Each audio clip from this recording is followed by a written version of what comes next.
मी जी प्रशाला वासडी येथील काही विद्यार्थिनी आहोत। आज आम्ही विद्युत वाहक आणि विद्युत रोधकता याबद्दल काही माहिती सांगणार आहे। ही माहिती पुढीलप्रमाणे आपण विद्युत वाहक बनवण्यासाठी सर्वप्रथम एक प्लास्टिकचा बॉक्स घेतलेला आहे आणि तो विद्युत प्रभारित आहे। त्याला विद्युत म्हणजे लाईटची गरज असते। त्यामध्ये आपण तांब्याची तार, ॲल्युमिनियमची तार व स्टीलची तार या 3 तार वापरलेल्या आहेत। त्यानंतर आपण रबरी नळी, लाकडाची वस्तू आणि एक दोरा टाईप वापरलेली आहे। आपण याच्यासाठी इथे स्विच लावलेले आहे। जर आपण हे स्विच प्रेस केले तर हा लाईट लागला तर इथे समजायचं की हे विद्युत वाहक आहे आणि हे स्विच प्रेस केल्यानंतर जर लाईट लागत नसेल तर आपण हे समजायचं की हे विद्युत रोधक आहे।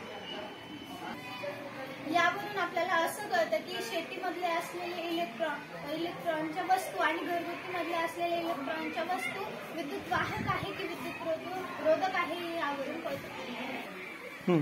हे उपकरण बनवण्यासाठी आम्हाला अल्प खर्च लागलेला आहे आणि हे उपकरण बनवण्यासाठी आम्ही आजूबाजूच्या परिसरात जो काही साहित्य मिळेल त्या साहित्यामधून आम्ही हा उपकरण बनवलेला आहे। उपकरणाद्वारे आपल्याला असे लक्षात येते की तांब्याची तार, स्टीलची तार व ॲल्युमिनियमची तार याद्वारे हे पदार्थ विद्युत प्रभाराचे सुवाहक आणि या पदार्थातून विद्युत धारा वाहते।